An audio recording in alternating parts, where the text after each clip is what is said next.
years of the best sports talk in Middle Tennessee, featuring Tennessee Radio Hall of Famer George Plaster, Tennessee Sports Hall of Fame coach Watson Brown, and Young Guns Billy Derrick.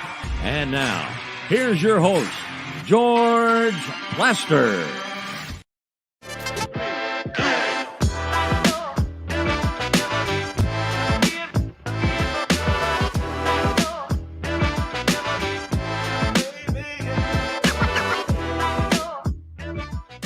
Hello again, everybody. Welcome in on kind of a gray and gloomy Tuesday in Nashville, Tennessee.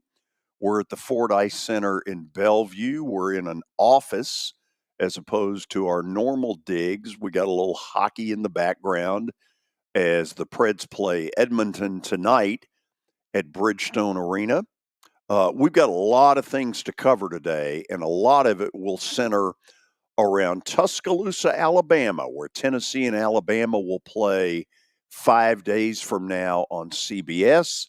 But given that we're in the heart of football season, we begin with Terry McCormick's Daily Titans Update and a little bit of my cold as well, which is brought to you by Lori Burnett Leland. She wants to be your mortgage lady, and through the folks at USA Mortgage, that absolutely can happen. It's 615-969-4350. We welcome in Terry McCormick from Main Street Media. Terry, I guess the word is that Ryan Tannehill is not going to have surgery. That's what they're saying, and but the word also is that it's likely a high ankle sprain. When Mike Vrabel said that yesterday, that it was similar to the injury he suffered the first time last year, that turned out to be a high ankle sprain, so I'm sure that it's a high ankle sprain again, but no surgery at the moment, apparently, according to reports. You know, George, the thing about this is I've been kind of thinking about, where do the Titans go in terms of the quarterback position? And honestly, if you think about it, the easy way out, because Mike Vrabel said this Ryan Tannehill is still his starting quarterback if healthy. The easy way out is to go with Malik Willis and then hand the job back to Tannehill once he's healthy. But, here's the thing about that. If you go with Will Levis and he shows you something, isn't that essentially going to force you to turn the page on Tannehill? Well, if it was good enough for the Pittsburgh Steelers, why is it not good enough for the Tennessee Titans? I mean, it's not as though they have any intention, unless you know something I don't, of bringing Ryan Tannehill back a year from now. So what's the point?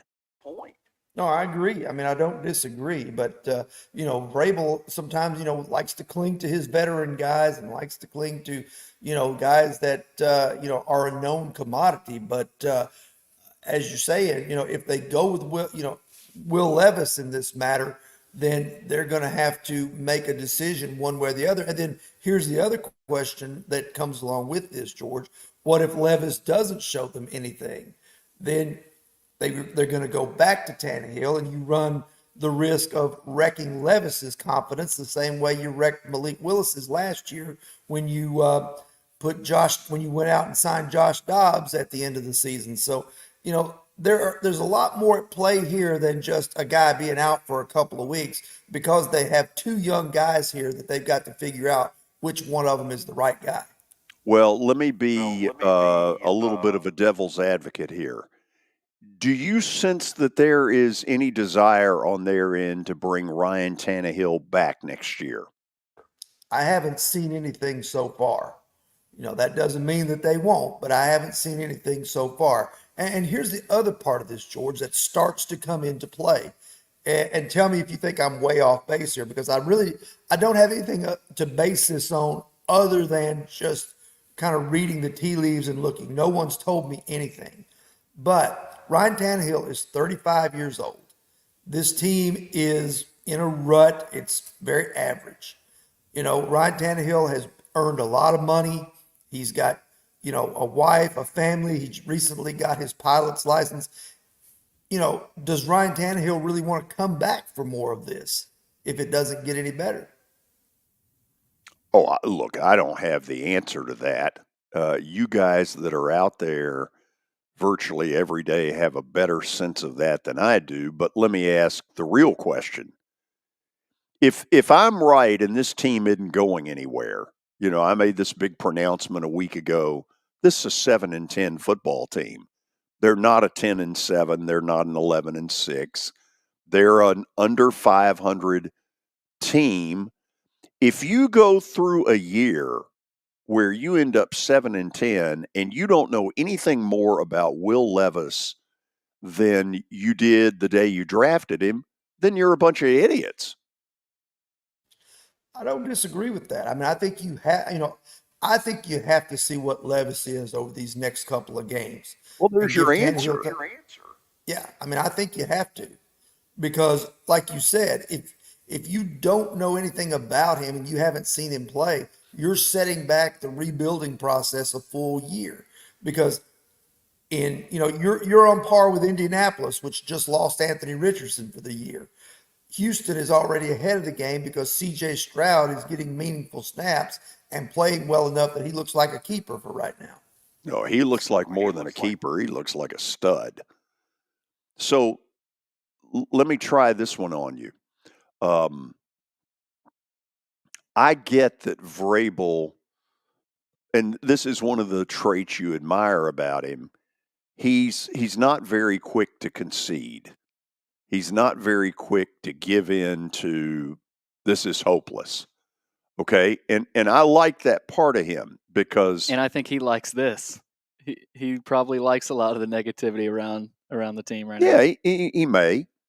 The problem is he's lost 11 out of his last 13 regular season games. And so the leverage that he may have once had, unless he has completely snowed her, and by the way, we're going to get into all of this tomorrow. Terry's going to be with us in the 2:00 hour. Terry, he doesn't have the leverage that he once had to play stubborn. I mean, if he goes through this season in this whole, I want to see if this team can win, and they're not anywhere close to winning, and they don't end up knowing anything about Will Levis, then shame on him. Well, in my opinion, that would put him on the hot seat for next year. Right now, he's still playing with house money despite the team's struggles because he can still say, I didn't have enough horses. John Robinson traded A.J. Brown. John Robinson drafted Isaiah Wilson. John Robinson drafted Caleb Farley. John Robinson drafted this guy and that guy that didn't work out. I'm only playing the cards I'm dealt. But at a certain point, it's sort of like when there's an administration change in the presidency, George, you can blame the last guy for what's going wrong for a certain amount of time, but after a while, the problems become your problems. Yes, it's apparent that you're not the total problem of the Yankees. Thank you, George. I appreciate it. You're welcome. And I can tell you that I'm not the problem with the Braves hitting. For I was never the solution, and I'm not the problem. Talk to you tomorrow. Glad you're sitting home with us, George. Yes, let's thank you, Terry. Terry McCormick, Main Street Media, brought to you by Lori Burnett Leland. She wants to be your mortgage lady, and through the folks at USA Mortgage, that absolutely can happen. So dial her up at 615-969-4350. Kelly Holcomb was once a quarterback. He joins us from Murfreesboro. Kelly, give me your 2 cents worth quickly. What Terry said, though, like if they bring Will Levis in and he shows something, what do you do with Ryan Tannehill if he comes back? So I don't know, George. You do the exact same thing that Pittsburgh did. If you're not going anywhere, you play Levis. If you got a chance to win the division, a legitimate chance, then you play Tannehill. But this team's not winning this division. You know it, and I know it. Yeah, I kind of held out hopes of that, but yeah, they are not. They're just not very good right now. And I do believe what Terry also said about Mike Vrabel. He's got house money right now because he can blame stuff. That's what everybody does in that position. When they start getting the heat on a head coach is going to go after a coordinator or he's going to blame somebody else. And because the heat can't stay on him, he's got to get it off somebody else. So he's still got that excuse. Whereas John Robinson was there, he drafted all these guys. We've only had one year with Rand Carthon. So just give me a little bit more time, and I think I get this turned around. And that's probably where he's going to take this. But they're just not very good right now, George. Can't protect, can't run the ball, can't get explosive plays. Defensively, they're doing the best they can, but I don't know. And it kind of sucks for Ryan Tannehill. High ankle sprains, as you saw last year with him, take a while to heal, and this is going to take a while to heal as well because of his age. Billy, if I have a crummy show, you're to blame. So I'm the guy we're blaming. There's nowhere else to turn. He's in Murfreesboro. It's hard to. The fall guy, Billy. I can't find anybody else. What do you got? You got an update? I do. We start. Let's see here. What do we start with? How about them Cowboys? They beat the Chargers last night, 20-17. Great game. Mm-hmm. Stephon Gilmore intercepted Herbert to seal it. Micah Parsons had a huge sack on that last possession as well, and CeeDee Lamb had a big night. I hope all of you made money. Your director led you to the trough. Hopefully you drank. He did. Some NFL news, Colts owner Jim Irsay told ESPN yesterday that Anthony Richardson is probably going to miss the rest of the regular season and could undergo shoulder surgery in the next week or so. He sustained an AC joint sprain in his throwing shoulder against the Titans. So it does not look like we're going to be seeing Anthony Richardson the rest of the season. Yeah. The NFL is different than college. You better learn how to get down if you're going to run a bunch. You learned quickly, didn't you? Yeah, well, I didn't run anyway. I was the Tom Moore. 1, 2, 3, throw it in the stands, son. How, running in college and running in the NFL? I mean, I feel like some players, it takes them a little bit, like Richardson probably knows now. But just watching, I mean, I've been trying to watch a lot more NFL. I mean, I was pretty glued on Sunday. Some of those hits, are the hits harder? I mean, it's true. I look at some of these hits, I'm like, how are these guys putting up with this week? And let me put it this way. If you're ever on the sideline of a National Football League game, that's when you realize it. It is an organized train wreck. It really is. I mean, those guys get started at such a young age, and they're so much stronger and faster now. This is not the Johnny Unitas Colts of old. I mean, these guys can roll now, and they can run. They're strong, physical. I knew it in 5th grade. I know. That's why you said, hey, Coach, I'm going to kick, man. I'm good with that. I ain't trying to get hit no more. They had me deep to receive because I was fast. Good Lord. Talk about misevaluating talent. Move on. Let's go to MLB. Rangers beat the Astros 5-4 last night. They lead the series 2-0, and they are now 7-0 in the playoffs. Are they going to lose? I don't know, but my buddy Chuck Morgan is in hog heaven. The public address voice of the Rangers, former voice of the Grand Ole Opry. I'm pumped for him. Yeah, 6 of those wins have been on the road too. So I mean, they've had to. They've been getting it done. These first 2 games were in Houston. Game 3 tomorrow night in Arlington. Max Scherzer is going to start for Texas. So they're looking pretty good. That's the amazing part. They have done all this without Max Scherzer and without Jacob deGrom. It's crazy. Yeah. That's what I mean. You get hot. I mean, baseball, it's not that way in really NFL. I mean, you can get hot, but baseball is just that kind of sport where if you feel it, they feel like the Braves of 2 years ago. Yeah. They're just getting it done. Well, another team, I think the Phillies, they're hot too. Who? I mean, anybody can say the Phils are hot. We no longer discuss them. They beat the Diamondbacks 5-3. George, that crowd brings it every night. You got to love it. I mean, Schwarber hit a bomb, the first pitch, bottom of the first, and then Harper hit a bomb. Castellanos hit one later in the game. Zach Wheeler was dealing with 8 strikeouts. I mean, I don't see who beats the Phillies right now. I don't either. It's Philly against maybe Texas in the World Series. It's crazy. Game 3 tonight, Aaron Nola's going for the Phils, so they got another. It's just pitcher after pitcher too for the Phillies. It's not just offensively. So Also, I saw where Shane Beamer is in the news, and I saw this, and I need to double check it because I saw it on Twitter. Apparently, he broke his foot after kicking something after the loss to Florida. Because it all happened at the end. Yeah, and defensively, they cratered. Yeah, I want to double check this though, but that's kind of a crazy story if that did happen. And for Beamer, it's not looking good for him right now. I mean, no, that was a big game. That was a game they needed to win, and they were that close to doing it. And if you look at it, Billy Napier and Beamer were kind of teetering a little bit.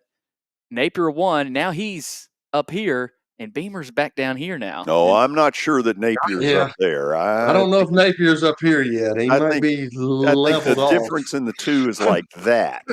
But you gotta admit, Florida people don't give a damn about beating South Carolina. They want to beat Tennessee. They want to beat Georgia.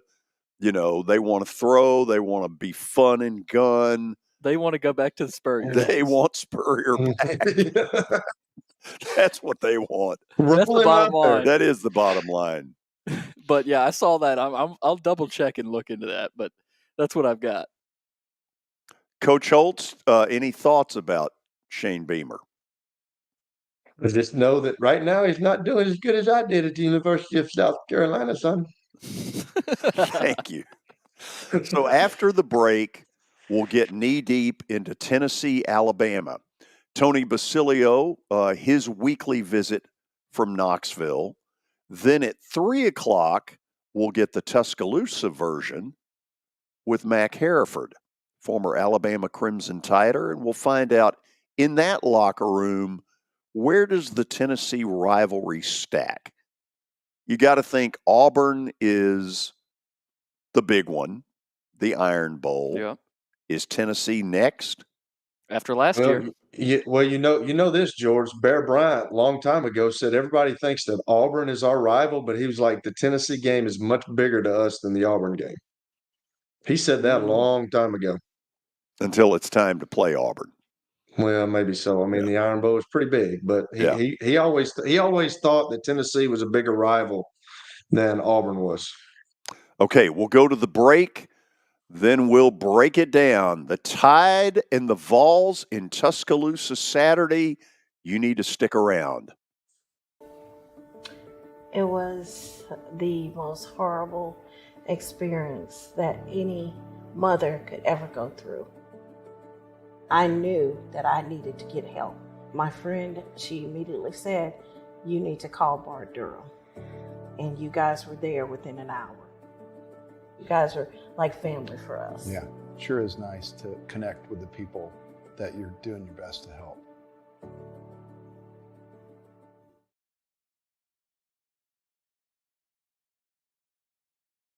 I'm Watson Brown. I'm Kelly Holcomb. I'm Billy Derrick. We're the George Plaster Show. We've been Nashville's best sports talk for the last 30 years. And you know what? We still are. Catch us live weekdays from 2 to 4 p.m. Central Time in Nashville on YouTube, Twitter, and Facebook. Also, the podcast version is available on Spotify and Apple Podcasts. As the trusted premier custom home builder in Middle Tennessee, Donnelly Timmons has over 20 years of experience in the industry. Whether you're looking to build your dream home or renovate your current home, their team will ensure that every client and every remodel is unique, luxurious, and completed on time within budget. Founders Dustin Timmons and Joey Donnelly have over 25 years of construction experience in the Nashville area. Together, they have completed projects in Forest Hills, Oak Hill, Green Hills, Franklin, and Brentwood. Dustin and Joey believe that communication is the most important aspect of all construction projects. Therefore, they personally manage each project themselves and are involved in job site activities on a daily basis.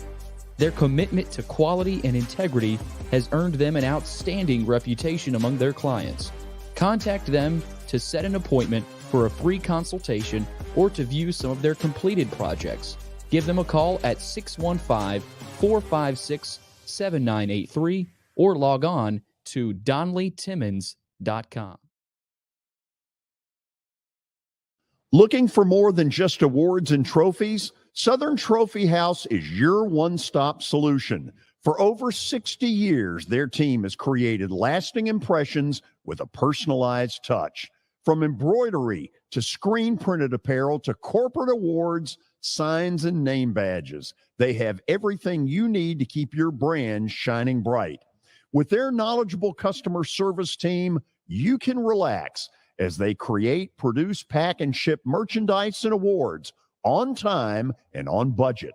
That includes etched crystal awards, custom-cut acrylic, name badges, embroidered Richardson ball caps, banners, screen-printed T-shirts, laser-engraved Yeti cups, and knives. Recognize your hardworking team from Southern Trophy House, where they do their best to help you recognize your best.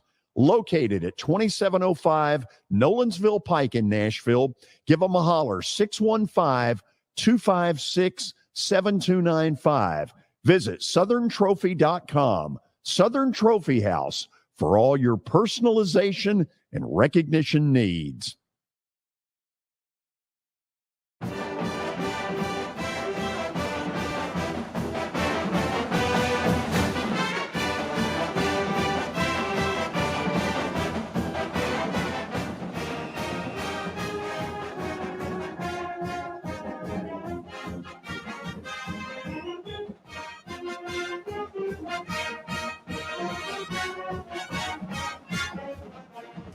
You know, if you look through the record books, at least in my lifetime, the Tennessee-Alabama series has had a bunch of long winning streaks. Alabama had one for a good while. Then Philip Fulmer got, I think, an 8-game winning streak against Alabama. Think about that.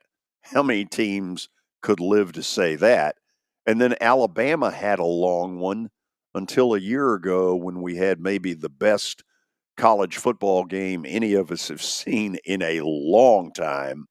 So with that as a backdrop, we go to Knoxville and we say hello to longtime Knoxville sports talk show host Tony Basilio. Congratulations on your Phillies. They won in what I would consider a knockout. Really strange. I still can't believe it.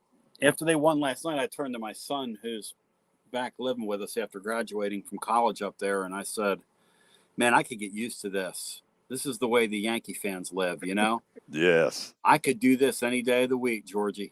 I can't believe it, though. I can't believe how easy it's come to them. Look, I wish my team had won. This was a hard one to get over late last week, but I love your fan base. Oh, my God, they're Crazy. fun. Crazy. And you don't see that very often in major league play. I mean, they have taken it by far the best. They have taken it. They don't sit down either, do they? I don't even think they sit down the whole game. Only the richies, the rich people behind the seats, like Plaster, they sit down. But the rest of us commoners, like me, we're up on our, we're. I was in the the third deck, for God's sakes. I'll tell you, George, the Braves really baffle me because how can you have that lineup and hit the ball that little over the course of 4 games? And it's almost like the Phillies didn't give them that one game with those errors. It's almost like they were going to get swept. Yeah. Really strange. It was a total knockout. The game I went to, game 1, Atlanta didn't hit 3 balls on the screws the entire day. And I'm like, oh my God, this is unbelievable. But we must move on. Sure. What was your post game like Saturday? I'm really curious. It was fun, and people were celebratory, but a couple people called and said, did we win or lose? Why are people acting like this? And why did it go the way that it went? And why are people behaving in the manner they're behaving? At the end of the day, George, the truth is that here people have gotten used to winning with a little bit of entertainment, a little bit of flash, a little bit of flair. Yep. And to somebody my age, this team speaks to me, like this group speaks to me, somebody my age. Okay, let me try this one on you because it hit me about the middle of the third quarter that Right. Heupel got gun shy on Joe Milton. And it felt like he took about 60% of his playbook and just said, at least today, this guy can't make these plays work. So do you think that's true? Yeah, I think what they did is they said, you know what, we have a team in front of us here that we know is going to play conservatively. We know this club is going, the coach across from us is not going to try to pull away from anybody. So why don't we manage the game that way? Josh Heupel was asked Monday at his press conference, going forward, if it's time to start kicking field goals, taking your points. And he wouldn't come off, he wouldn't say, one way or the other. George, I think if they're in a similar spot going forward, they're going to start taking 3 points. Whereas before you used to think we got to get 7. I think they're to the point with their defense where they feel like, hey, our defense is going to keep us in games. We need to get the points that we can with the quarterback that we have and the offense we have, because it's not all about the quarterback, even though he's not very good. Their receivers are pedestrian at best thus far this year. It's just not working out with their passing game. How surprised are you by that? I'm surprised the receivers aren't better. I never believed in Joe Milton. I told you guys that in the offseason. To me, right. I'm just asking about the receivers at this point. Oh, it's very surprising. And I think they're very surprised too. The Thornton guy is a real interesting case, because here's a kid that came from Oregon, and the word on him was he had 24 catches in 2 years, but he wasn't really given an opportunity there. And I mean, they made this guy sound like he was gonna, step right in and catch 50 balls this year. And I mean, that poor guy's been hurt, but when he's been on the field, he's had trouble lining up. He did it again Saturday. When you have trouble lining up, it's probably not a good sign. Tennessee's got some guys right now, even when they're open, and that's the trouble with these. You see this with these passing games. You see a quarterback that struggles. A lot of times the receivers are so anxious to catch a ball that's near them that they drop even the balls they should be catching. And these guys couldn't catch a cold in a room full of sick kids right now, and we're in mid-October, so it's just not happening. So they have the luxury of a terrific defense, and as you said, that defense appears to be so good it can keep them in every game. Yeah. But there's a part of me saying to myself, they can't win in Tuscaloosa if Joe Milton is as limited as he became last Saturday. Are you buying that? 100%. I don't think you can win on the road in this league without quality quarterback play in somebody else's building. You can do it in your own building. You can get away with things in your own building. Tennessee got away with 105 yards of penalties last week. You do that in somebody else's building, you'll lose a game. Tennessee got away with a Milton turning a ball over, just throwing into a double coverage, deep in their opponent's territory in a close game.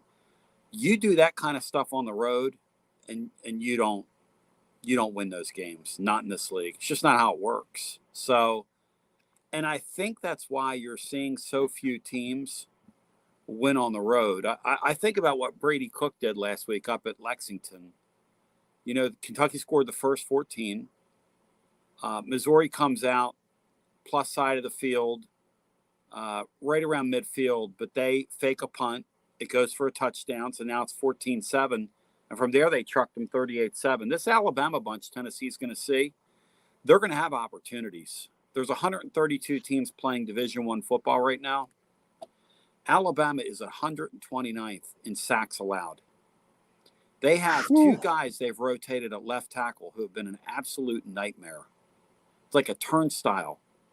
Arkansas had a kid last week, went for 5 sacks on him.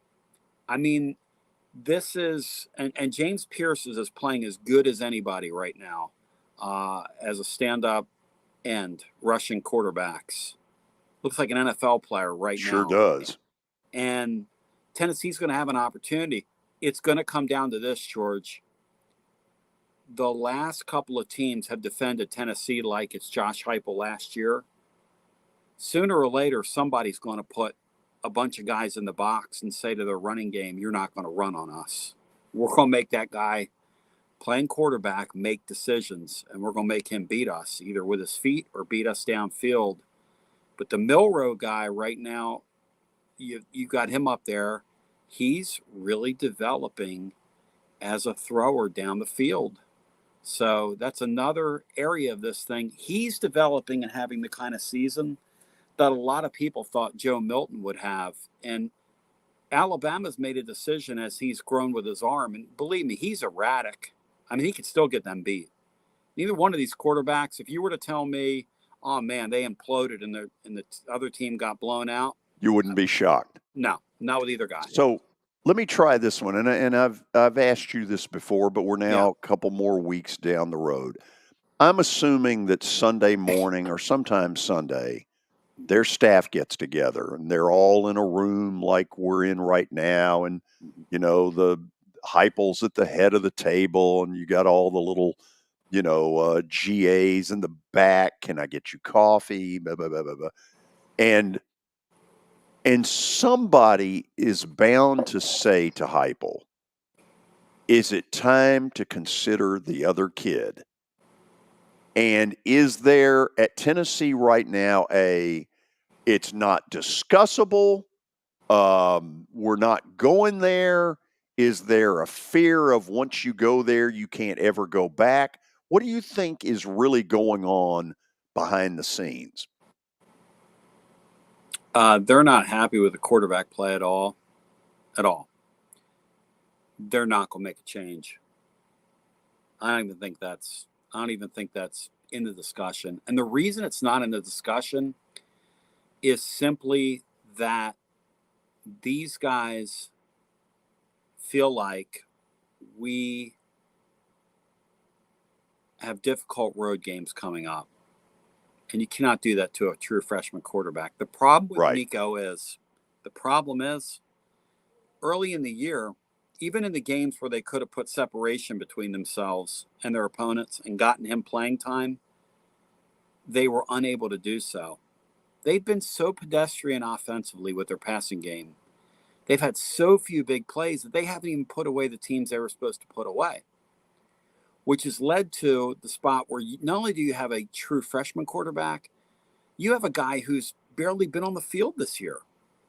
Barely been on the field. Like if something terrible were to happen at Alabama, catastrophic, they've got a true freshman quarterback that's barely touched the field midway through the season. And I'm not exaggerating that. Like, how many plays have been on the field? 25, 30, 20, 20? Well, I don't know what the number is, but it's not a lot. Okay, let me try it this. Go ahead. Let me try it this way. Let's say something did happen and Nico had to play. Right. Is there a possibility that he would light it up and we go, voila, there's the answer? Sure. Or are they convinced it's not? I mean, look, I think it's more that that's an interesting the way you phrase it. You're pretty good, George. You belong in a Hall of Fame somewhere. So you know what though? I'm the one running it. Well, no, it's a great when you phrase it that way. I think what happens with these guys is, look, Heupel is a guy that you and I both know is better than the average Bear offensively. Oh yeah. He's let this guy fool him twice. He's let this quarterback fool him twice. Very few people fool Josh Heupel. Joe Milton's fooled him twice. He's put the ball in his hands twice. I think they're going to give this guy every opportunity, and I think they're going to lose a couple more games before we see a change. I really do. I think before you start talking about changes, Tennessee's got to lose a couple more games. Yeah. And the air's got to come out of this thing. Look, Tennessee goes to, even with the way Milton's playing, if you run the ball the way you're running it, okay, you go down to Alabama and get a win, all of a sudden, top of the mind, now you still know you've got to go to Missouri, you've got to go to Kentucky, okay? And those are road games. But once you do it once on the road, and you do it in that environment, you've proven you can do it. All of a sudden, you've got a game with Georgia at the end of the year with Brock Bowers, who's probably done for the season, or at least the regular season anyway, based on the deal that he had. All of a sudden, everything's in reach. So I just don't think. And look, Joe Milton was dreadful Saturday. Dreadful. You can't. I'm not going to sit here and cover for that. But at the same time, I just think that, when you start talking about playing a true freshman, I think you do that on teams that after 6 games are 3-3, maybe 4-2, but a 5-1 team that's got a shot this weekend. Yeah, a 5-1. Oh yeah, Oregon, right? Or if you have if you want to do that when you're getting ready to play like a UConn or somebody, I get that. Man, these or road Texas games, Pan American. Exactly. Now you're talking. Okay. Kelly, say hello to Watson's stepson. I thought they were brothers now. I thought they were brothers. Well, I mean, Watson's trying that, but nobody's buying it. And I need Tony to kind of help me, because we talked a lot of big stuff last week, but the opening still hasn't changed. So I'm going to need you maybe to up your game a little bit, Tony, and I can't say that I'm not coming to George's bowling tournament, because he really doesn't care if I come or not. It doesn't matter to him. I mean, but the success of it depends on you. Yeah, but if you say I'm not coming on Tuesdays if you don't put Kelly in the opening, that would cease a lot of things. You know what I'm saying? Get it done like that. Well, it's funny you'd say that, Kelly, because I was watching the commercials before we came in here, and the one with Billy, where they're describing what the show is, and I saw a lot of people in that, Billy, George. Are you in that spot? Oh, absolutely, he's in it. Kelly's in that. I came in the last part of it. Yeah, he throws a football. What are you complaining about? If you're in that spot, you need to come off this, Kelly. Quit being relax, Francis. So Tony, you're gonna go after me right now, huh? That's how it's gonna be. Wow. Okay. I just want to be in the opening. I just want to be in the opening. That's all I want. I just want to be in the opening. And good set talk your goals radio, higher. You always have to keep them guessing. Exactly. Hey, if Joe Milton doesn't play better, he's going to be in the opening pretty soon. Wow. Kelly, set your goals higher. Well, I should, George. I should have set my goals higher before I told you that I was coming on the show. That's what I should have done. Absolutely. You could have done so much better. So let me ask you this, Tony, and we've talked about it in length, but did you think that this defense, we talked about it at the beginning of the year, I thought they had a lot of speed, but man, I mean, they held them to 277 yards, 54 yards of rushing against Texas A&M. Now, Max Johnson, I've always been a fan of his, but man, he does not look like the same kid. He looks like a deer in the headlights. I don't know if Jimbo Fisher's doing it to him, but can you believe that the defense is doing what they're doing? They kind of manhandled Texas A&M. He had 36 opportunities to throw the ball the other day, or 35, and he was under pressure 26 of them. Yeah. And it looked like it. And they are, I just said Alabama's 129 out of 132 Division I teams in terms of giving up sacks. Yeah. Alabama better watch out this weekend, because this Tennessee defensive line is going to put some pressure on them. And really, that's what they're doing it with. They're doing it with their ends and their line, and everybody's really having a good year. I feel happy. I'm glad for those guys. I really am. In fact, Kelly, it's so good. Their front line has been so good that their secondary is getting some love right now. And Kelly, if that just doesn't go to show you, they call it complementary football. Kelly, do you believe Tennessee's secondary is any better? Now you played at a very high level. Well, we know this. We know this. Right. If you can get pressure on the quarterback with the front four or the front seven, if you have to bring a couple of guys, you ain't got to cover very long. You know that. You do not. No. And when you don't, you get exposed. The thing that concerns me about this weekend compared to other weekends is this Milroe guy has been making big plays with his arm, and he's been doing it on plays that kind of break down. Yeah. He's been finding guys behind the secondary, and our defense has a tendency, our kids, to take their eyes off of things. I'm sure that's a big concern, probably a big point of emphasis in practice this week. And how it comes out is going to be really interesting because I think Tennessee's going to heat him up. I really do. What about the I know you just talked about the Pierce kid. I mean, he had 11 quarterback hurries the other day. How good is he? Is he probably the best of the bunch? Oh, I don't think there's any doubt about that. Look, I'm not one of these guys that watches college football and goes, well, that's a pro. That's a pro. Yeah. I don't sit there and go, well, that guy's a first-round pick. And that I try to enjoy the game. You know what I mean, Kelly? But when you see these guys flash who are stars, and you see these guys flash who – I have a friend, Sean Sinclair, who says, look, when you're one of these five-star guys, I should be able to walk into a stadium with somebody that doesn't even know the sport, and they should be able to find the star players.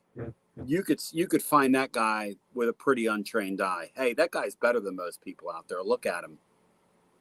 He's been very good. Yeah, well, when you get 11 quarterback pressures in one game, man, that's pretty that's pretty legit. So we talked about and this is one thing that surprised me the other day because I thought it was a bad matchup for UT against Texas A&M with the front seven, but you got to give it to Glenn Ellerby. Played here at Middle Tennessee, came back and coached here a little bit, but now he's up there. He's got Cooper Mays back, obviously being center. He's obviously made a huge difference, but those guys are able to run the football, and that's keeping a lot of pressure off Josh Heupel and Joe Milton. There's no question about that. And the reason being, when you can go for 235 on them when Alabama went for 23 the week before, think about that. Yeah. Did you think in a million years Tennessee could do that to them? No way. No. No. I knew the Vols, Heupel's record when trailing at halftime was like 0-9 coming into Saturday. I do a Twitter Spaces, what we call halftime huddle thing, where I just drop on Twitter over at Tony Basilio, my Twitter account. And I predicted they'd win the game, even though that was the number, even though we knew that was the number. And the reason, Kelly, I predicted they'd win the game is they already had 120 yards rushing or 125, whatever the number was at halftime.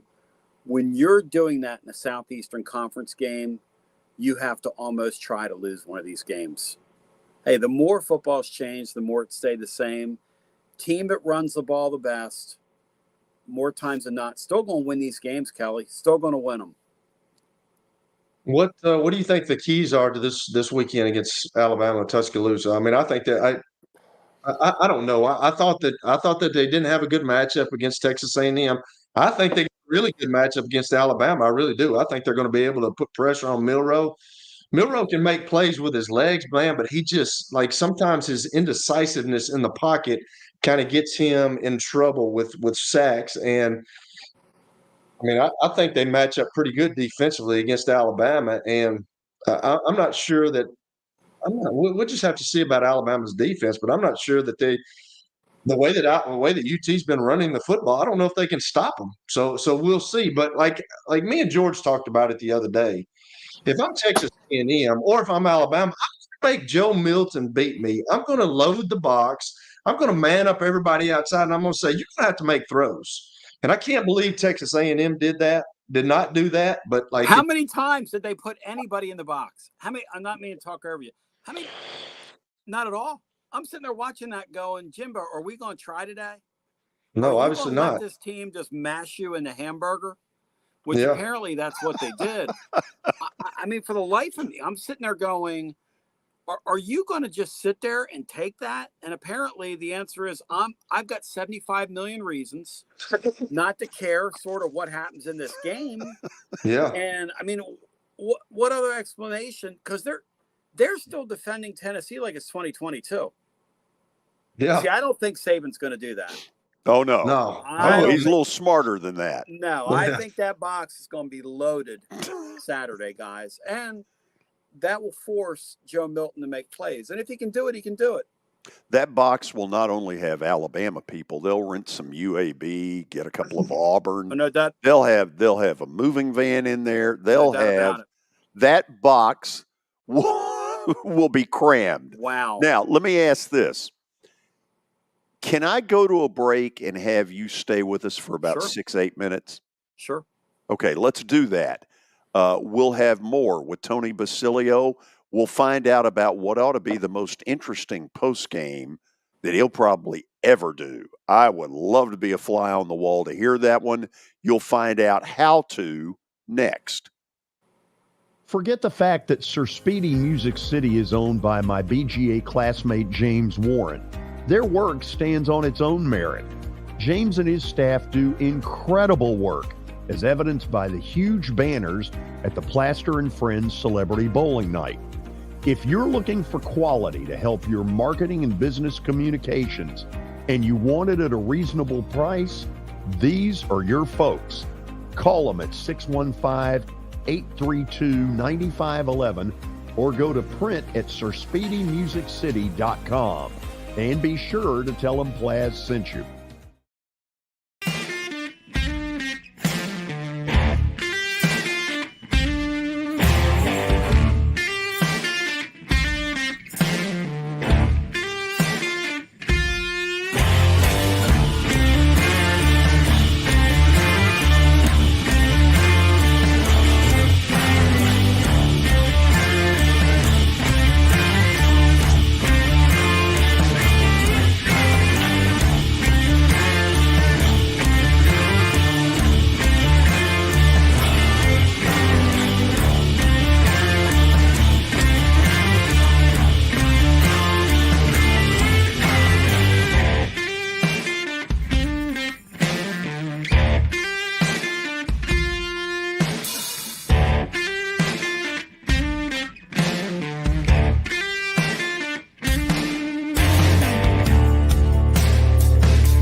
Family owned and operated for more than 2 decades, Alaco Fine Wood Floors is Nashville and Middle Tennessee's choice for premium quality hardwood floors.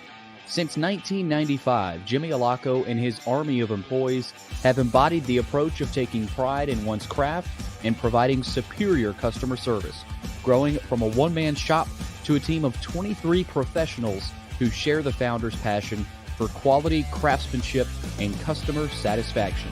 If you are interested in contacting them, you can find their headquarters at 2505 Winford Avenue in Berry Hill, or give them a call at 615-356-0303. Again, that's 615-356-0303, or log on to alacofinewoodfloors.com. Alaco Fine Wood Floors, serving Middle Tennessee's hardwood flooring needs since 1995. Over the years, more men have started to seek help for hormone deficiencies and imbalances, and Dr. Jeffrey Lodge and wife Daphne, along with their experienced staff, give men the treatment required to improve their quality of life, improve your immune system, energy level, cognitive function, and more. There's no better time to achieve a healthy lifestyle. What are you waiting for? Give Cool Springs MD a call today for an appointment at 615-486-3458 or visit the website coolspringsmd.com. For over 35 years, Wilson Bank & Trust has been committed to providing customized banking solutions to help individuals, families, and businesses in Tennessee achieve their goals. As your full-service community bank, we are proud to offer loans with competitive rates, local decision-making, and fast, friendly service from our experienced lenders. No matter where you are on your financial journey, Wilson Bank & Trust is ready to help you take the next step. Visit your nearest Wilson Bank & Trust office or online at wilsonbank.com to get started today. Member FDIC, Equal Housing Lender.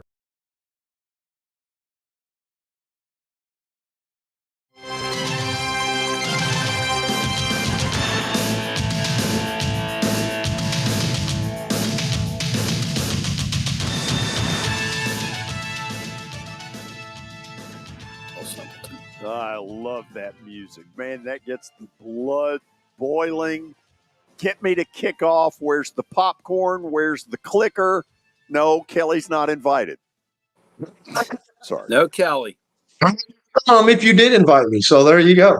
Well, that's fine. Thank you.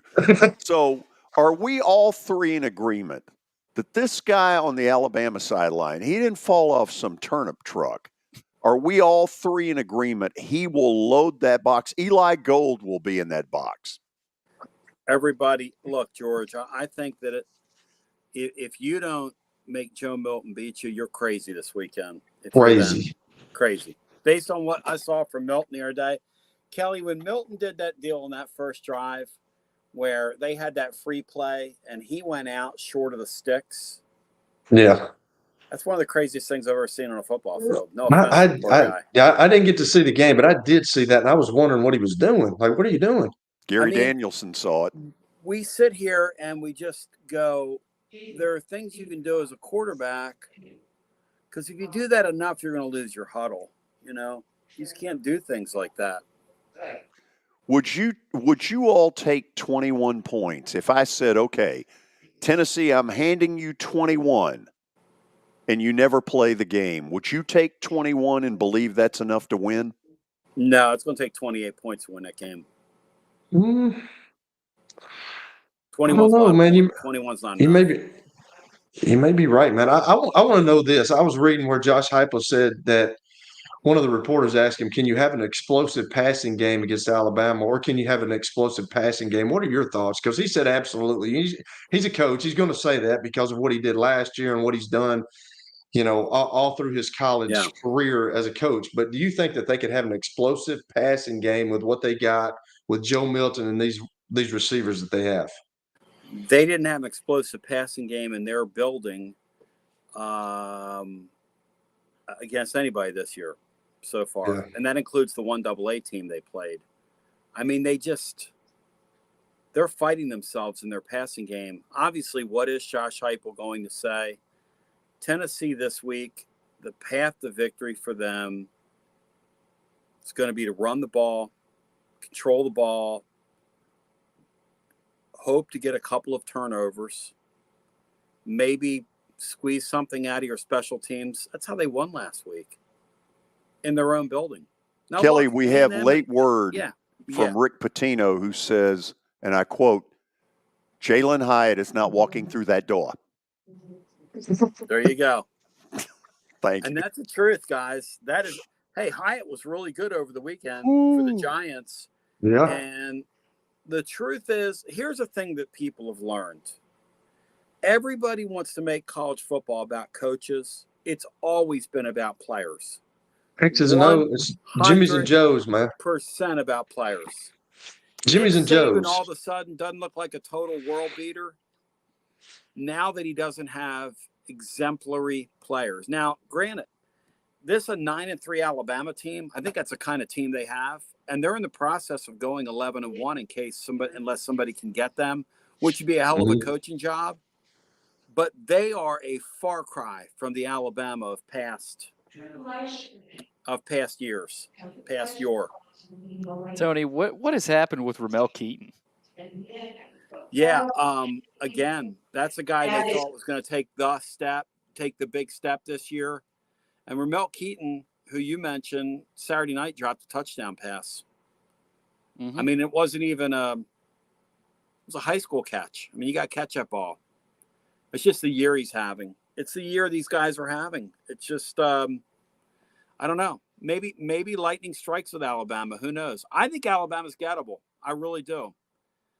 Oh, I don't know if they're gettable for this quarterback and this passing attack, but I think Tennessee's defense will create enough pressure and create enough situations that the offense is going to have opportunities here. Bama's gettable. That's a winnable game for Tennessee. It really is. Billy, have you sent your resume yet? No, still working on it. Really? Okay. Billy's got it going.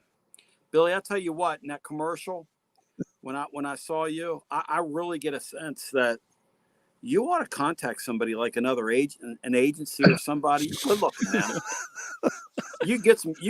And in a big place like Nashville, you could get you some commercial work. I really do believe that. George, you on the other hand should put a bag over your face. Well, A guy. So I junk around, right? Me and this guy, we kind of junk. We go to yards. I just love junk. And we have a site that we use to look things up. It's a true story. We have a site we use to look things up. He made his password for this thing, Face for Radio Tony. Oh, I love him. That's my password. Yes, I love him. Okay, so you're going to have Kelly's face. An incredibly interesting post game, no matter how this goes. And I would encourage anybody and everybody who cares about University of Tennessee athletics, tune this thing in after the game's over. How do they do it?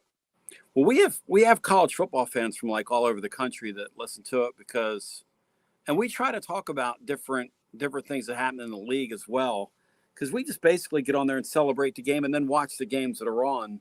And I'm pointing to my TV for some reason. I guess that's a Italian tick. But anyway, that's a tclub.team.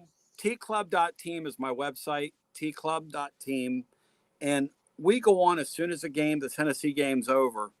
The other night we were on for 5.5 hours, and one of my buddies texted me because I went upstairs because my studio's in my house, but I went upstairs to lay down at 1 a.m, and he texted me, "Oh, that's it." Are you kidding me? No. Good Lord. Well, here's the thing about what we do, guys. People think that 5.5 hours is easy because, like my band played a tailgate the other day too for a couple of hours. My brain Saturday night when we were done, I mean, I'm not exactly smart to begin with, but mush. Yeah. Mush. Yeah. Okay. This was awesome stuff. Thank you as always. Thank you, guys. It's an absolute pleasure. Hockey season's here. Baseball playoffs. NFL heating up. When you want to come to a Preds game, you let me know. I love it. Come on. Love it. Love it. For people that haven't been, you talk about something that when you see it live, it's unbelievably good. Mm-hmm. It's like a bunch of linebackers out there at the speed they move. Kelly, you like hockey live? No. Live, hey, I've been to, when I was in Buffalo, I went to a couple of Sabres games. I've been to a couple of Predators games. So, yeah, I mean, I enjoy it live. Now, I don't like much watching it on TV, but live is really cool. I took him to a game. He did nothing but complain. Did he really? Wanted to go home the whole time? I was there with you. I mean, you just got that face to make people complain.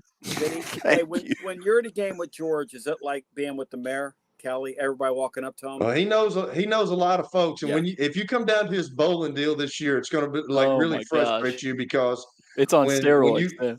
When you go there, I mean, everybody knows George, and I was really disappointed. I was like, I can't believe this guy knows all these people. Well, he knows them all, and you're probably over there going, "Wait a second, man! I played in the league. Man." No, man, that was a long time ago, Tony. I've turned the page on that, Hoss. Tony, I know. I can't wait to hear how it goes. See you next Tuesday. See you guys. Much love. Thanks. Oh, he is so good. Tony Basilio, man, what fun it is to have him on. Mm-hmm. We'll go to the break. Stat of the day, which will probably bomb. And then bomb yesterday. No, we took it to a new level yesterday. You say that every day, George. Well, yeah, but I mean, you have to kind of want to mix it up a little. Build it up. Let them know this could be a failure. Come up with something else. And then Mac Harford will join us to talk Alabama football. We'll get both sides of this. Stick around. This is not going to be dull. Convenience and value, 2 words that we expect when we do business. Our goal at JHA Company is to deliver just that, both to our school partners and to our customers. Whether you're purchasing photos, yearbooks, class jewelry, letter jackets, school spirit wear, or senior graduation products, we strive to make the experience easy, convenient, and cost-effective. Find out more at jhacompany.com or call 615-867-6345 for more information. JHA, one source, one company. You were in a crash. Yeah. Your kids were in a car. with you. We're very lucky to even be telling this story to you. Nikki treated us like family, and she was very caring and loving, and I'm just so grateful for that. She was somebody I could trust, and being a veteran, that's so important to me. My kids are going to have a better life now because I don't have to worry about those expenses that we were out. Your family has really created a legacy of trust, and I would recommend you to anyone. Star Physical Therapy was established in 1997 with one great mission: to serve. If you're hurting, don't wait to receive physical therapy.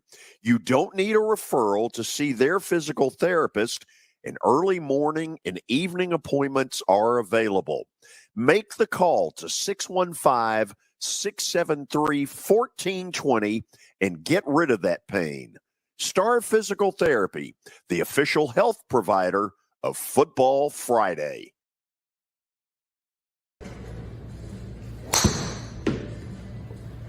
So who said I can't be a golfer? Well, you know what? This is X Golf, located just down the road from the Fordyce Center in Bellevue. This is fun. It'll improve your golf game, and you need to stop in and check it out. 8138 Sawyer Brown Road, and who knows, I may get to 200 before it's all over.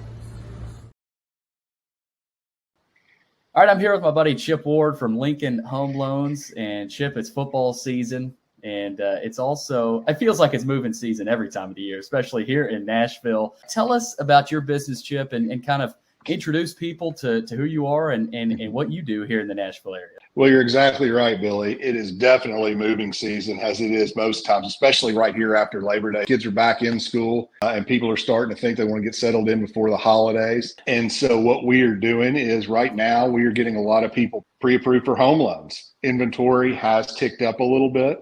You know, it has been down, but it's rebounding a little bit. And right now is a good time to buy. Chip, real quick before I let you go, tell people how they can reach you, and if someone is interested in your business, how would they reach out to you? Well, sure. At Lincoln Home Loans, you can reach me at 615-500-7579. My URL for my application page is chipward.net, and my email address is simply chip@chipward.net. And so I'd love to hear from anybody. I can answer any questions about the whole home buying and financing process.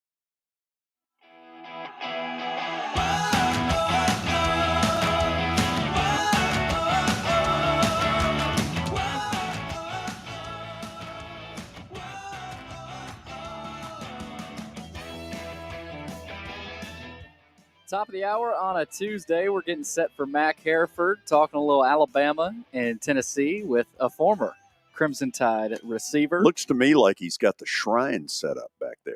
Yeah, it looks like he's got he's got a jersey. I don't think he was a 77. No, maybe an 82. Though. Maybe an 82. We'll find out.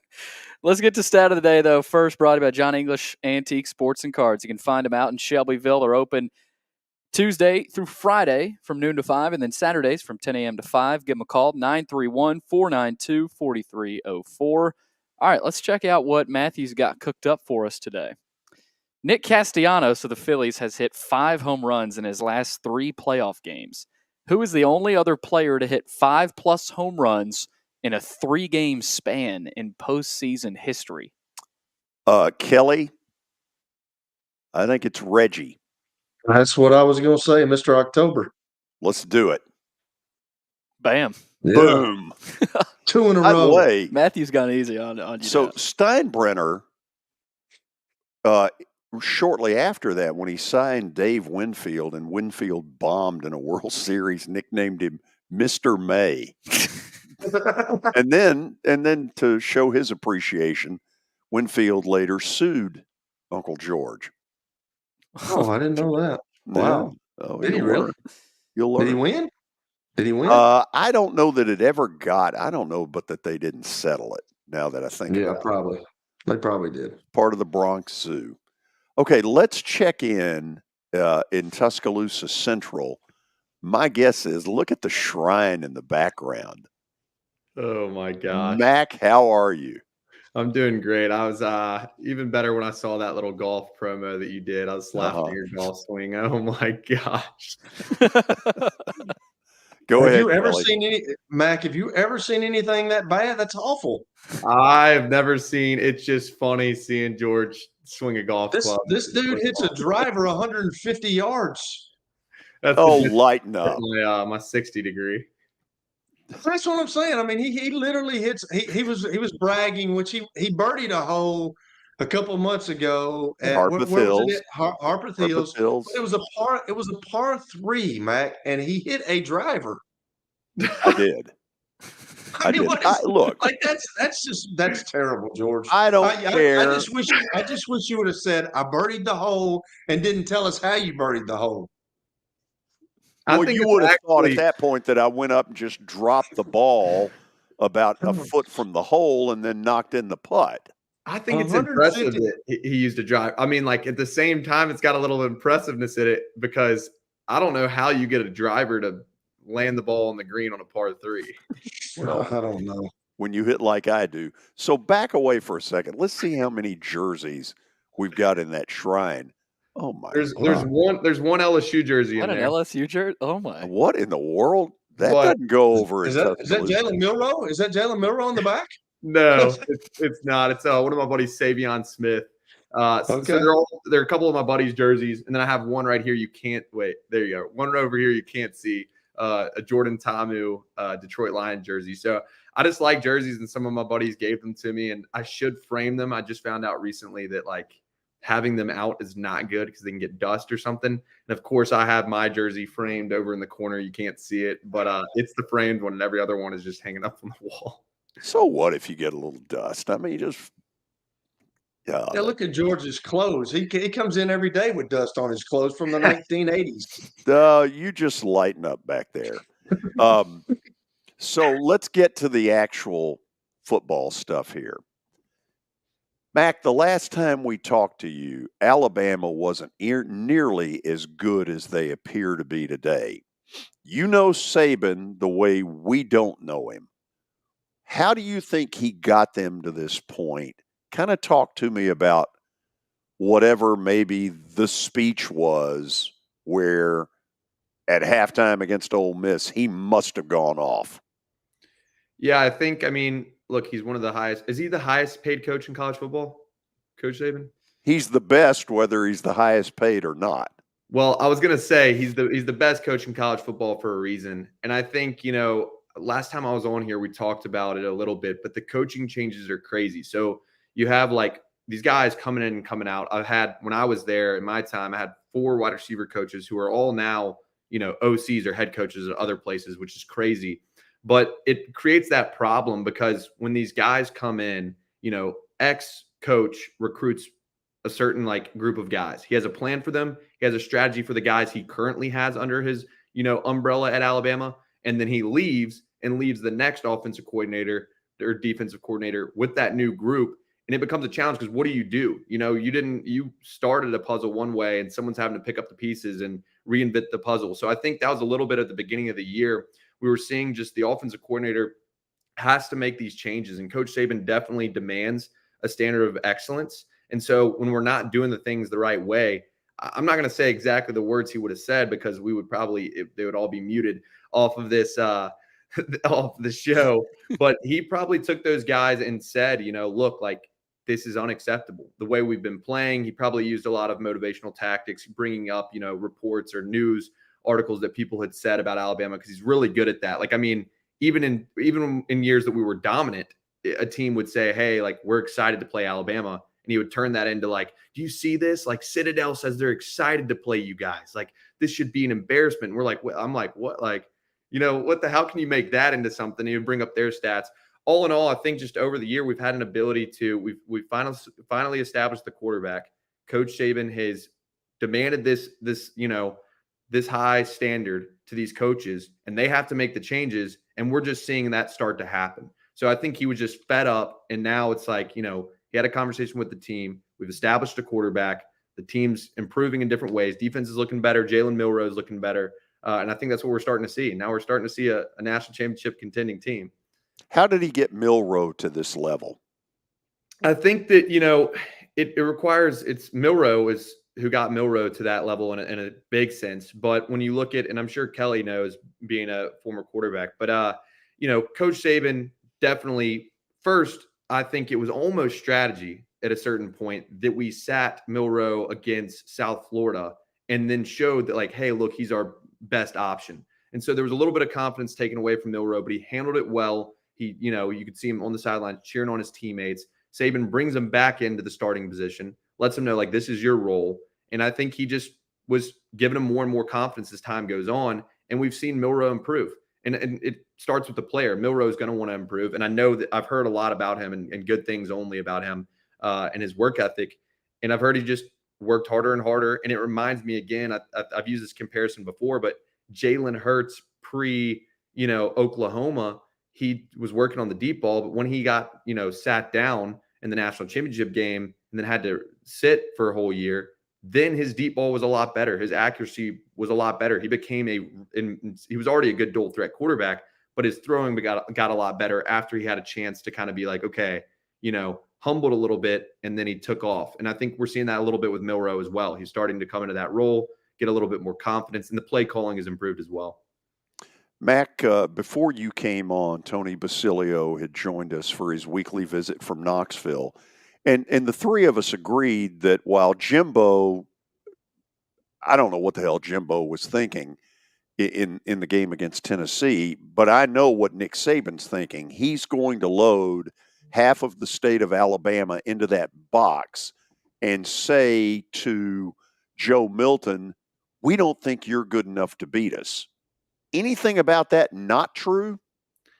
I don't think so. I think I was going to say a similar thing when we talked about this upcoming game. Milton struggles under pressure, and Bama's got one of the best front sevens in college football, and they're going to cause chaos for him up front. And they're just going to make it really hard for UT to win the football or run the football, because that's what UT is best at.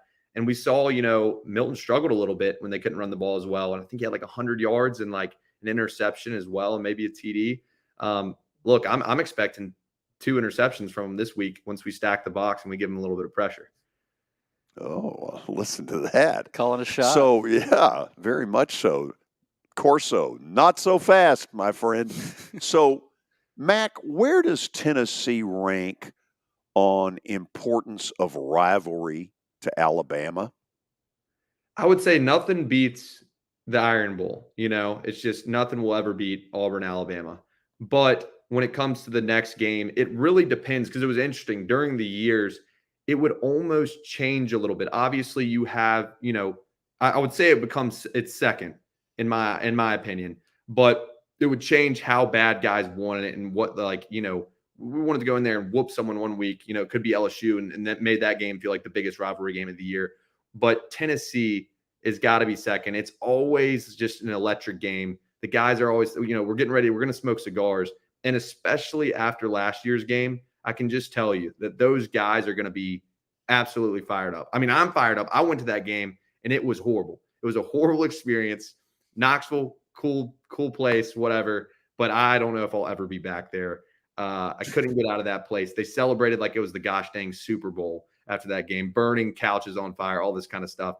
I know I went a little bit off track because there's a little bit of just, I'm a little fed up after last year. But we have late word, by the way, from the mayor of Knoxville saying, we don't want you back. I doubt they do. But so, yeah, to answer your question, I think it's second, right behind the Iron Bowl. Okay, before I get you to Kelly, does Saban go back this week and say, I'm going to force you all to watch what went on a year ago over and over? Does he do that? Oh, you best believe it. That will be streaming. So the way, if there was a game like last year's game, what would happen is we would walk in the next week. First of all, in the locker room, you're going to have pictures of Alabama guys who were maybe committed to Tennessee at one point, but then transferred to Alabama. You'll have their commitment to UT pictures. You'll have pictures of Alabama transfers and UT stuff. Any little thing that can give us motivation. There will probably be pictures of the score. If anyone in an interview at Tennessee, if a Tennessee player this year said, like, we can beat Alabama, best believe that's going to be up on the wall. And then in the weight room, you're going to have streaming of the Tennessee games that we've lost. It's going to be streaming on all the weight room TVs. And it's going to be they're going to be shoving it down guys' throats until they get it. Like, look, the people are going to be like, we've had enough. And you just got to prove that we've had enough, because you don't want that to be streaming on the TV the next year. Kelly, your witness. Mac, you kind of alluded to it earlier, but I want to know, because I've heard from some guys. I know some people down there. I've heard from some guys that the Jalen Milroe kid is a good kid. Like, what kind of kid is he? I know that it's big for Saban to, like, when you get knocked down, he wants to see how you react to the situation. And I don't think the kid that's from UT Martin up here, his dad that coaches the Simpson kid, I don't think he handled that very well when he didn't get announced the starter. And I think that kind of hurt him a little bit. But how is the Milroe kid? It looks like, I've just heard that he's a great kid. It looks like the team plays for him, wants him to do good. What kind of guy is he?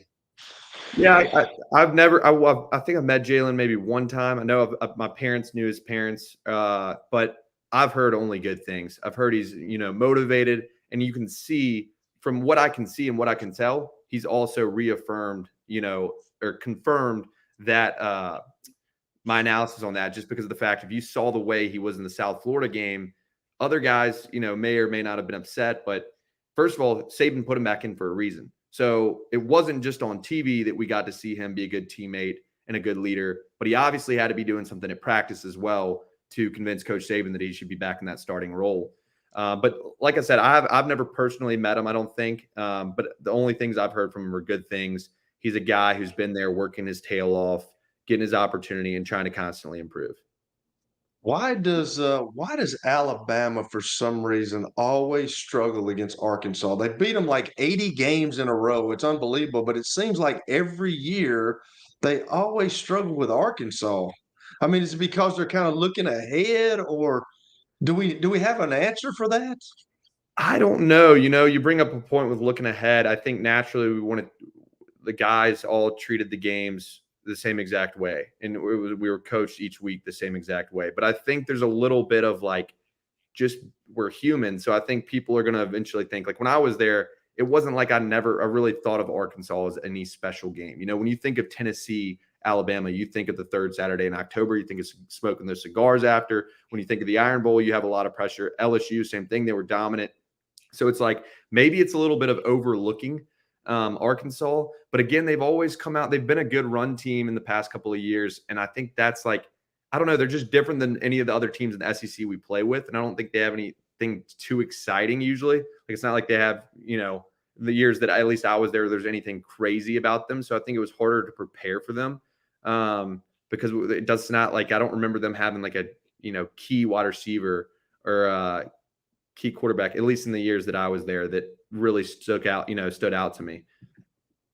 I got you. So you may not know this. You alluded to it, because he has so much turnover with coaches.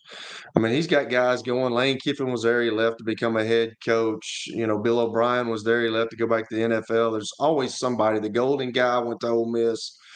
Let me ask you this, and I don't know if you know this question, but it just, when you started talking about it, made me think of this. When a new offensive coordinator comes in, like a Tommy Rees or a Kevin Steele, Kevin Steele's been with him before, but do they have to learn the offense? Like, has Saban got an offense that he likes and they have to learn the offense, or do they bring their own offense with them? Now, I know defensively it's probably different because, he's got his defense. He knows what he wants. He understands that. But like, offensively, did Tommy Rees have to learn something, or did he bring his own stuff? Do you know that? So I don't know for Tommy Rees's situation, but what I can speak of is when I was there, every year that we had a new offensive coordinator, we had a different playbook. Okay. Not completely all the times, but it would depend. Like, I specifically remember when we had Mike Loxley, he was a huge RPO guy. So we had a bunch of RPOs installed in the offense. And the playbook changed. There were some plays that were maybe it was just a universal play. So that but like, yes, like we would change the way we signaled. We would change the way, just into different signals, whether we would go by boards, whether it would go by hand signals, whatever it may be. We had to change, and the offensive coordinator usually had a new way that they wanted to run the offense with the new. I got you. So, O-line wise, man, I mean, I saw where J.C. Latham just got the, the offensive lineman of the week in the SEC, but Where has this kind of gone from? Used to back in the old days when we always talk about the old days, but like when Greg McElroy was there, they had the Derrick Henrys, they had the Mark Ingrams, they had guys that could run. They had offensive line guys that were just massive, and they still got massive offensive line. But like for some reason, and I understand that it changed with Tua and with Bryce and with Jalen Hurts and Mac, all those guys that he saw something coming that he had to change his offense and he had to go to a more pass type offense, but it seems like it's kind of gotten away. And when they need to run the football, it seems like they're struggling running the football. Like Texas A&M was going to make Jalen Milroe beat them, and he actually beat them in that game. So, like, where has that gone to, Mac?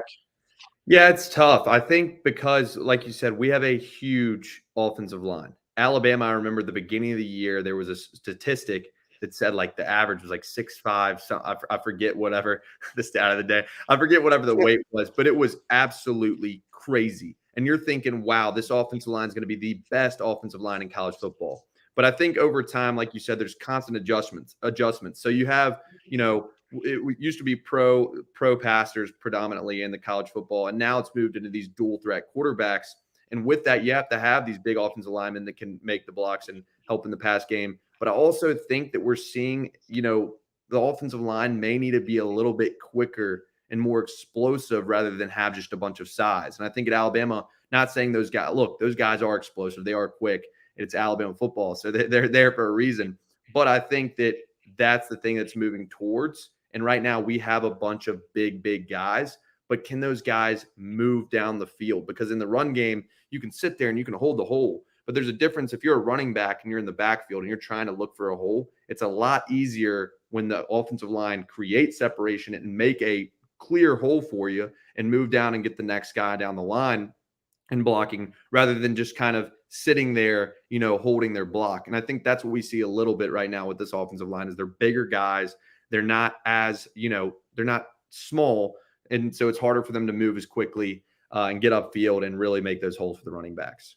So my last thing, what do you think going into this game? A big game, obviously, in the SEC, a big game for UT, big game for Alabama, obviously. But what are the keys? What are your keys? What do you see as being the key matchup of this game? Yeah, so Alabama, we saw last week, we need them to establish a dominant run game early on. I think that will create passing opportunities for Milroe, and we can see he's got a great deep ball. So the more deep ball opportunities we get, the better. And Milroe needs to have better pocket awareness in this game and throw it, not take a sack and just be ready when he sees someone break the pocket. And then I think on the other side, if Alabama's defense shuts down, like I said earlier, we stack the front, Bama's front seven. If we just come in there, if Bama comes in there, causes chaos for that offensive line, makes Milton play that ball game, I think that it's going to be a game of turnovers and who's going to establish, who's going to win the turnover game. And I think that's going to be the biggest thing in this game.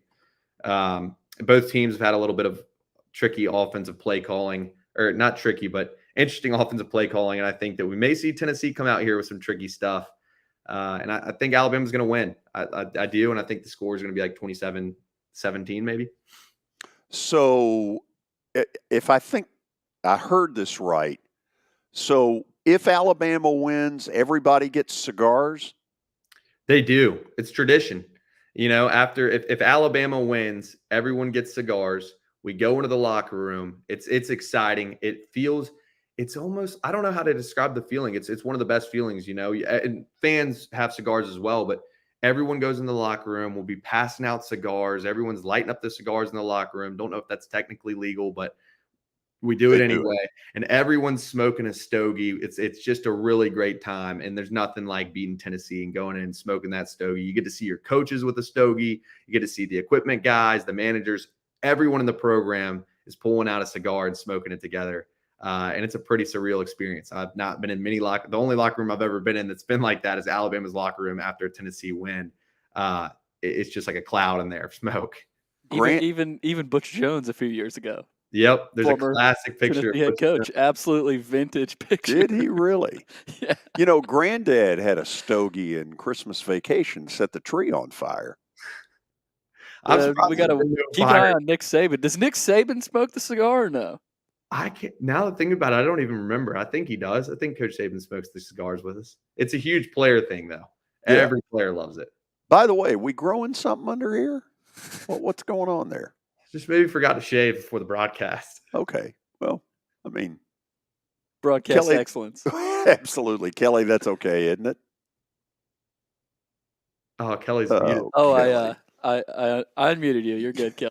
I mean, come on, Billy. Like, I see where I'm unmuted. I thought you were going to unmute. Yeah, I mean, it's whatever, man. I mean, hey, he's a young guy. Let his face grow out, man. Like Coach Donnelly used to get on everybody. I remember one day there was a guy that had a beard. He had a little shadow on his face, and we were going before a game, and he told him, he said, "Son, if you don't shave that by the team meeting tonight, you're not playing tomorrow." So let him have it. Beautiful. If he wants it, let him have it. Yeah. Mac, thank you for doing this. I'm assuming you'll be in Tuscaloosa? So this year I've decided that I'm not going to go to the game. It's actually my birthday next Monday. I know. Look, wow. It's my birthday next Monday, so I decided to stay. I've been traveling so much. I actually got an opportunity to go to a Clemson game, not this past weekend, but the weekend before that. Had an unbelievable experience, and so I'm just taking it easy. I need a break. It's a big old stadium. But you go to the top of that thing, because I've been there, it's up there. It is up there a ways. Not much end zone, but a lot of way up there. Mac, thank you for doing this. I appreciate you guys having me on. I'm always shocked that y'all invite me back because I feel like I don't do the best job. But please tell me you didn't worry about this before you came on. Oh, I'm going on with George. Please tell me that you're over that. I'm over that now. Now it's to you. That makes me want to vomit, dude, when you say that. Kelly, lighten up, Hoss. Mac, see you soon. See you soon. Appreciate y'all. Happy birthday. See you, brother. Thank you. Okay. Your behavior today has been uncalled for. Are you going to fire me? No, because I don't have a good replacement. If I had a replacement, you'd already be gone. We got a fan commenting here referring to Mac. He doesn't want to see Bama lose. Oh, no, I think that's a very accurate statement.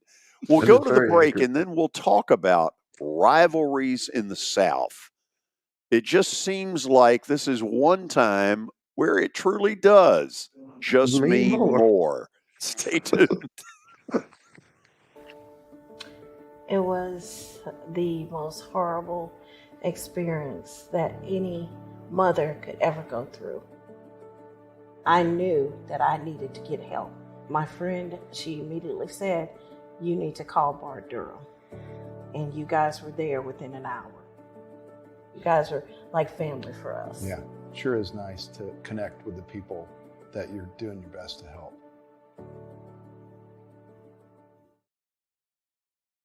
Year number 2 of the Plaster and Friends Celebrity Bowling Night was awesome. And the reason is really simple.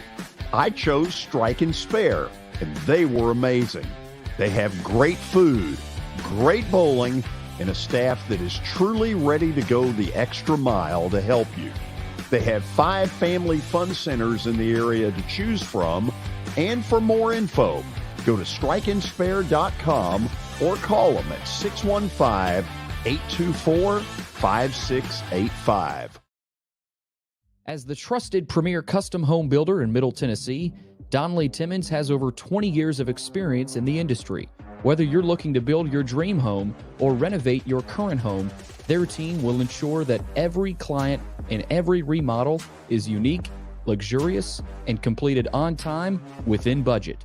Founders Dustin Timmons and Joey Donnelly have over 25 years of construction experience in the Nashville area. Together, they have completed projects in Forest Hills, Oak Hill, Green Hills, Franklin, and Brentwood. Dustin and Joey believe that communication is the most important aspect of all construction projects. Therefore, they personally manage each project themselves and are involved in job site activities on a daily basis. Their commitment to quality and integrity has earned them an outstanding reputation among their clients. Contact them to set an appointment for a free consultation or to view some of their completed projects. Give them a call at 615-456-7983 or log on to DonleyTimmons.com. The George Plaster Show is Nashville's best sports talk, 2 to 4 p.m. Monday through Friday on Twitter, Facebook, and YouTube. There's a podcast version available on Spotify and Apple Podcast. Looking for more than just awards and trophies? Southern Trophy House is your one-stop solution. For over 60 years, their team has created lasting impressions with a personalized touch.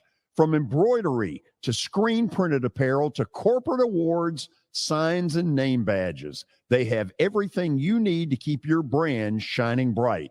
With their knowledgeable customer service team, you can relax as they create, produce, pack, and ship merchandise and awards on time and on budget.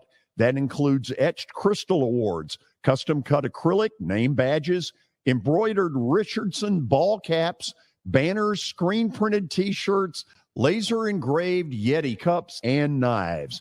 Recognize your hard-working team from Southern Trophy House, where they do their best to help you recognize your best.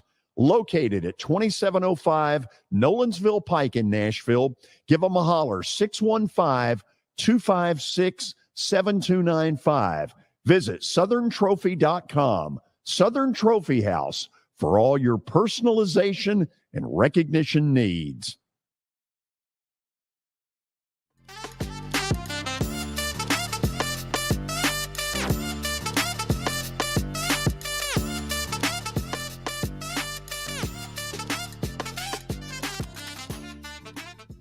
All kidding aside about the term, it just means more. One area where it does, I think the rivalry games in the South mean more than they do anywhere else in the country.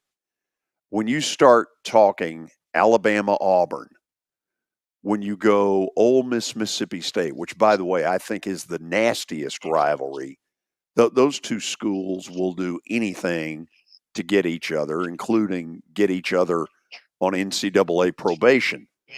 Georgia, Florida, Tennessee, Alabama. In the old days, Tennessee, Auburn. We're going to get Texas, Oklahoma, and call it an SEC game. A&M, Texas. Those are some of the best rivalries going. Kelly, what worries me is they're going to screw it up in this scheduling, and some of the best rivalries are going to get diminished, and that is a crime. Could be right, George. You absolutely could be right. I just think about Oregon State. Like, what's going to happen when they go to the Big Ten? Games like that. I think they're going to screw up college football quite a bit, George, to be honest with you. I'm kind of worried about it. They're trying to make these big power conferences, and I just worry about it leaving the MTSUs, the Troys, all these other schools out, and that has something to play in when you're talking about rivalries. I mean, you look at some of the things with the Pac-12 and them totally dissolve, and I don't really like that. But I think you are right. I think there's some really good rivalries here in the Southeastern Conference, and I don't know. One of the biggest is obviously Ohio State, Michigan, which they're going to keep that going. But you look around, and I mean, I don't know. I just worry about what's going to happen with football. I think this transfer portal is kind of making everybody on equal ground, which I don't know is a bad thing now. You don't have the powerhouses. Still got Ohio State, Alabama, Michigan, all those teams, but it seems like everybody's kind of catching them with all these players. Like, perfect example of what Colorado's doing out there. I know that they got beat in a bad game the other day against Stanford, but most people, we talked about it yesterday, most people only thought they were going to win 2 games this year.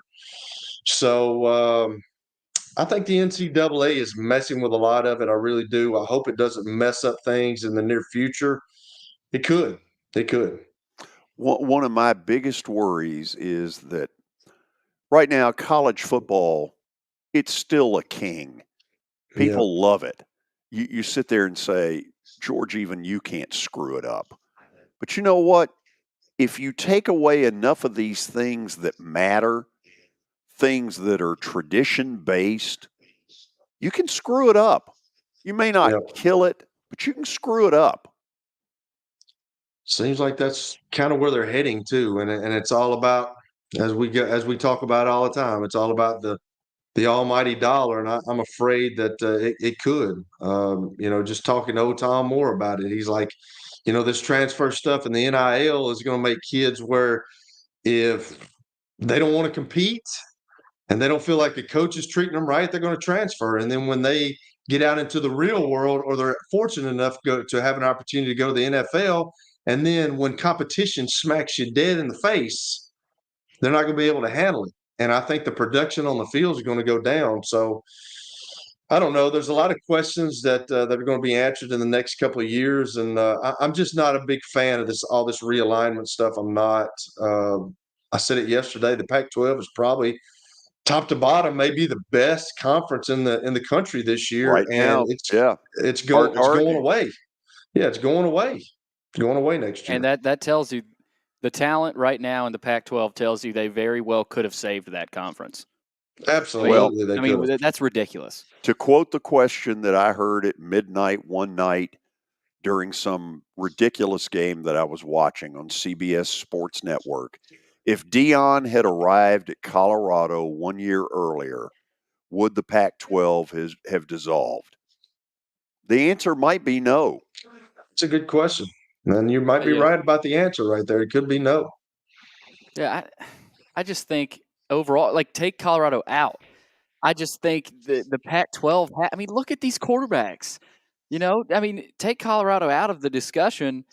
I just think somebody should have stepped up and said, no, we're a good conference. We can hold our own. We're not letting this thing die. But money talks. It all came down to money.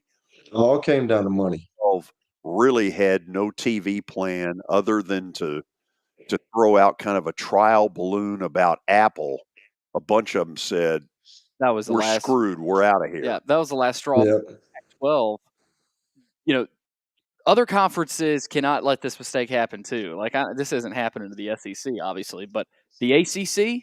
They can kind of work to not let their thing fall apart either. Because it looks like that might. I don't know about an immediate future, but there's some conferences that can look at this and say, we're not going to let that happen to us. What is sad, and look, I don't have any problem with watching football on a Tuesday night or a Wednesday night, however we're doing it. But you think about your school will have played, help me if I'm right here, Tuesday night, Wednesday night, Tuesday night. Yeah. Really good. Is that really how we want it? Well, it's better than them playing Saturday. So, right, because they're being given no choice to survive, but to try this kind of stuff. I know, but the thing that gets me, George, is I've talked to you about it. Like, if you're up here, like, I didn't even know there was a game that Wednesday. Like, you've got to market stuff. Right, you got and you can't get a lot of people at the games on weeknights. It's just a hard deal, especially if you don't market it. You've got to get the word out that, hey, we're playing on Tuesday. We're playing on Wednesday this week. And you got to commend them for trying something different, because you're in the heart of SEC country. I get it. I understand this. I totally get it. I went to middle when we were FCS, when we were 1AA. I get it. We still had people at the stadium. We still had people there, but I don't know. It's just a hard deal. It's hard for these group of 5 teams. It's hard to make money. It's hard for even the Texas Techs and the, some of the Power 5 teams that are in there to make money, like Ohio State, Michigan, Alabama, UT. So they're the ones that make money. But when you go to like a Maryland, like a Texas Tech, or like a BYU, sometimes it's hard to make money, George. Yes. We all know that's what it comes down to. It's about making money in this day and age. So, to the powers that be, don't screw it up. Please. We'll go to the break. Kelly, I'm not screwing it up. I am on fire. You know that, don't you? You're a bookie, man. You're a bookie. You don't want to tell everybody that, but you're kind of a bookie. You really are. No, but I think we need an investigation. But it's bothering you that you're having to admit I'm on fire. I'll release my latest winners when we come back. Convenience and value, 2 words that we expect when we do business. Our goal at JHA Company is to deliver just that, both to our school partners and to our customers. Whether you're purchasing photos, yearbooks, class jewelry, letter jackets, school spirit wear, or senior graduation products, we strive to make the experience easy, convenient, and cost-effective. Find out more at jhacompany.com or call 615-867-6345 for more information. JHA, one source, one company. You were in a crash. Yeah. Your kids were in the car with you. We're very lucky to even be telling this story to you. Nikki treated us like family, and she was very caring and loving, and I'm just so grateful for that. She was somebody I could trust, and being a veteran, that's so important to me. My kids are going to have a better life now because I don't have to worry about those expenses that we were out. Your family has really created a legacy of trust, and I would recommend you to anyone. Star Physical Therapy was established in 1997 with one great mission: to serve. If you're hurting, don't wait to receive physical therapy. You don't need a referral to see their physical therapist, and early morning and evening appointments are available. Make the call to 615-673-1420 and get rid of that pain. Star Physical Therapy, the official health provider of Football Friday.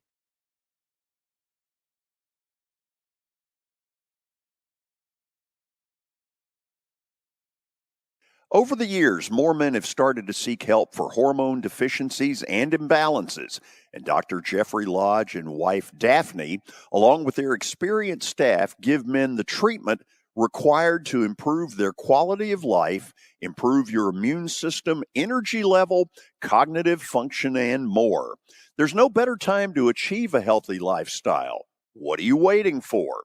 Give Cool Springs MD a call today for an appointment at 615-486-3458 or visit the website coolspringsmd.com. Family owned and operated for more than 2 decades, Alaco Fine Wood Floors is Nashville and Middle Tennessee's choice for premium quality hardwood floors. Since 1995, Jimmy Alaco and his army of employees have embodied the approach of taking pride in one's craft and providing superior customer service, growing from a one-man shop to a team of 23 professionals who share the founder's passion for quality craftsmanship and customer satisfaction.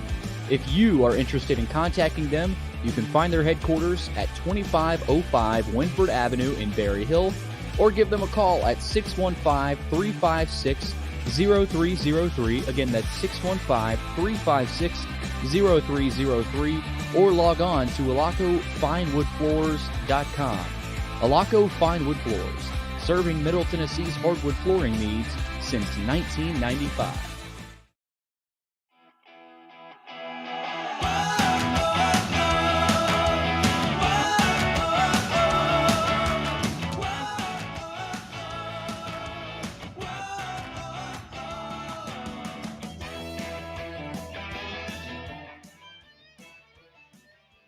Plaster's bet of the day, closing us out here on a Tuesday. We've got Game 2 between the Phillies and the Diamondbacks tonight at 7. Well, we've also got the Preds in action tonight down at Bridgestone. George, you going over? I am. The best player in hockey may well be there tonight, Connor McDavid.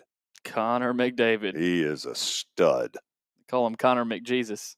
He's pretty good. He's They've got another Draisaitl too. Yeah, Leon Draisaitl.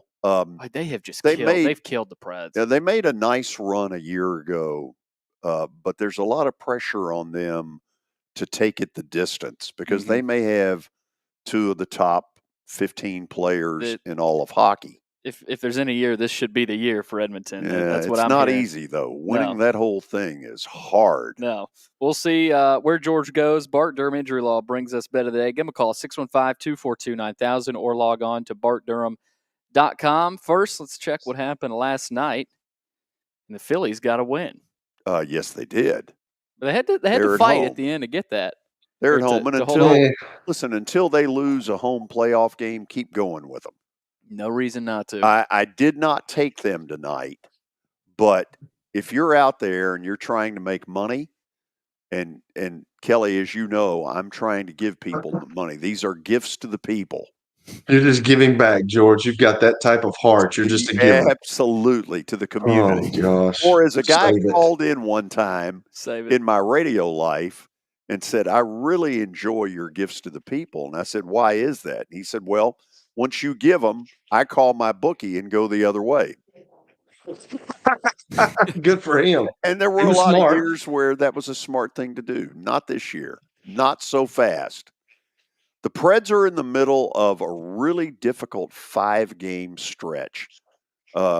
Edmonton tonight, and then on Thursday night, they go to Madison Square Garden, play the Rangers. 5 in a row that are really hard. I don't know how, but I think they're going to find a way to win tonight.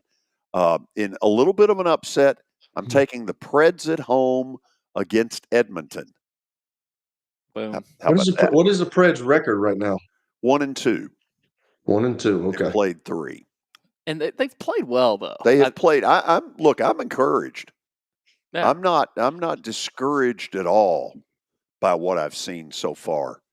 Hey, before we get out of here, I need to pass this on, and shame on me for not doing it either in the open or when Tony Basilio was on. My buddy Mark Griffin sent word to me of the passing of a real University of Tennessee basketball legend, Bill Justice, who lived here. I'd known Bill since I was, 10 years old. Bill Justice not only was a great player under Ray Mears, but an even better human being. And our thoughts and prayers go out to his family and friends. We've lost a good man today in Bill Justice. We're out of here, but tomorrow we got a good show for you. Among the things that we will do, and in fact, let me make sure of that, get the trusty little notebook here.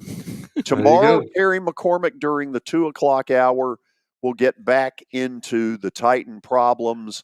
They've lost 11 of their last 13 regular season games, and it's time to ask some hard questions about where they're headed. Danny Evans will join us during the 3:00 hour. Hopefully, I won't cry about the Braves, but instead somehow say, let bygones be bygones. Go Phillies. See you tomorrow. See ya.